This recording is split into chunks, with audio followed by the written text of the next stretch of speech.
কেটেছি নতুন একটা ভিডিও নিয়ে। এই ভিডিওতে তোমাদের বলবো সিকান্দার সিনেমা নিয়ে বেশ কয়েকটা আপডেট এসেছে, যেমন সিকান্দার সিনেমার শুটিং এখন কি হচ্ছে, আর কতদিন শুটিং বাকি আছে, এবং কি কি কন্টেন্ট সবার সামনে আসবে, কি কি কন্টেন্ট তারা মানে পাবলিক করবে, এবং শুটিং এর কাজ কত দূর এগিয়েছে সব সব তোমাদের বলবো, এবং শুটিং কবে শেষ হবে সেটাও তোমাদের বলবো। তার আগে যারা নতুন অবশ্যই চ্যানেলটা সাবস্ক্রাইব করে নেবে, আর লাইক কিন্তু অবশ্যই দেবে। তো প্রথমেই বলি শুটিং কত দূর এগিয়েছে। দেখো শুটিং এ কিন্তু ফার্স্ট হাফ একদম লক হয়ে গেছে, যেমন পুষ্পার ক্ষেত্রে ওরা দিয়ে দিয়েছিল যে ফার্স্ট হাফ লকড, তো এখানেও কিন্তু ফার্স্ট হাফ লকটা গেছে, মানে লক মানে শুটিং হয়ে গেছে, এডিটিং হয়ে গেছে, মানে পোস্ট প্রোডাকশনের যে কাজ হয় সেগুলো সব হয়ে গেছে। এবং সেকেন্ড পার্টের কিছু গুরুত্বপূর্ণ শুটিং এখনো বাকি আছে, সেটা হচ্ছে, এবং মুরগা দোষ কিন্তু এর সাথে এডিটিং এর কাজও চালিয়ে যাচ্ছে, মানে দুটো একসাথে কিন্তু কাজ হচ্ছে।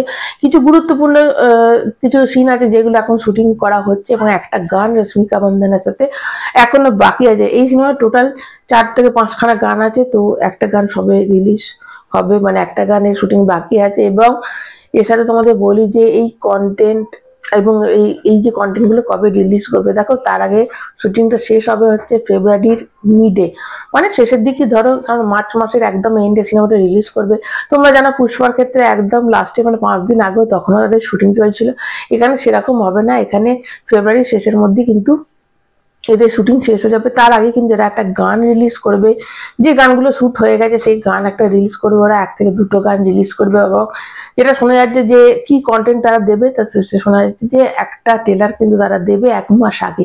দেখো 28 তারিখে কিন্তু ইন্ডিয়া পাকিস্তানের ম্যাচ আছে, তো শোনা যাচ্ছে ওই দিন নাকি একটা তাদের কন্টেন্ট আসতে পারে, মানে একটা ট্রেলার তারা দেবে 1 মাস আগে দেওয়ার। এটাই একটা মানে ভালো দিক হচ্ছে যে 1 মাস আগে তারা একটা ট্রেলার দিয়ে দেখবে যে ট্রেলারটা কতটা রেসপন্স পায়। তোমরা জানো যে একটা টিজার বেরোনোর পর কি হাঙ্গামা হয়ে গেছে, তারপর নিত্য নতুন রোজ রোজ কিছু কিছু পিকচার লিক হচ্ছে, ভিডিও লিক হচ্ছে, তার জন্য এটা যদিও খুব বাজে, কিন্তু একটা দিকে দেখো এইগুলো লিক হওয়ার ফলে কি সিনেমাটা নিয়ে কন্টিনিউ লোকের মুখে কথা হচ্ছে, এবং এই সিনেমাটার হাইপটা কিন্তু তৈরি হয়ে গেছে যবে থেকে কিন্তু এই একটা টিজার রিলিজ করেছে, টিজার বা গ্লিম যাই বলো, এটা রিলিজ করেছে, তারপর দিয়ে কিন্তু কন্টিনিউ ওটার মানে কথাই চলছে।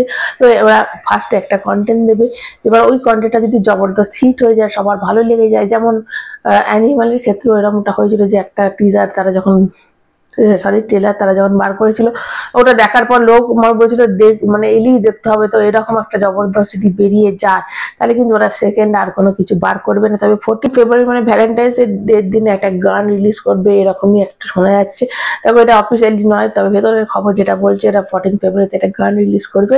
এবং তার সাথে ওরা 28 ফেব্রুয়ারি মানে যেদিন তোমাদের ইন্ডিয়া পাকিস্তানের ম্যাচ আছে, ওই দিন কিন্তু একটা কন্টেন্ট মানে ট্রেলার একটা রিলিজ করবে। এবং ট্রেলারটা যদি ভালো রেসপন্স পেয়ে যায়, যেমন অ্যানিমালের ক্ষেত্রে হয়েছিল, তাহলে ওরা কিন্তু আর কোনো ট্রেলার রিলিজ করবে না। কারণ ওরাও চাইছে, মানে মেকার্সরা চাইছে যে যতটা সম্ভব সিকান্দারের কন্টেন্টকে একদম গোপনে রাখা যায়, যেমন কি সিকান্দারের ফার্স্ট লুককে ওরা দেখাতে চাইছে না, তো এরকম একটা গোপনীয়তা রাখতে চাইছে। তো যতটা মানে চাইবে যে একটা জবরদস্ত কন্টেন্ট নিয়ে আসবে, যাতে দেখা এমনিতেই তো কথা হচ্ছে, তো এমন একটা কন্টেন্ট নিয়ে আসবে যেটা দেখে লোকে মানে মনে করবে যে আজকেই যাবো সিনেমা দেখতে, যেমন অ্যানিমালের ক্ষেত্রে হয়েছিল। তো এবার দেখা যাক।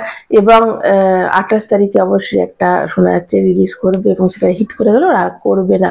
তোমরা কতটা মানে এক্সাইটেড এই কন্টেন্ট নিয়ে অবশ্যই কমেন্ট করে জানাবে, এবং তোমাদের কি মতে কটা আসবে কন্টেন্ট, দুটো ট্রেলার কি যারা দেবে সেটাও অবশ্যই কমেন্ট করে জানাবে। এবং ফার্স্ট ডেতে সিকান্দারের হিন্দিতে কত কালেকশন হবে সেটা কিন্তু অবশ্যই কমেন্ট করে জানিয়ে যেতে ভুলবে না। যারা সালমানের ফ্যান হচ্ছে একটা লাইক কিন্তু দেবে, এটা কমেন্ট করে যেও প্লিজ, আর চ্যানেলটা সাবস্ক্রাইব করতে কিন্তু ভুলো না। এখন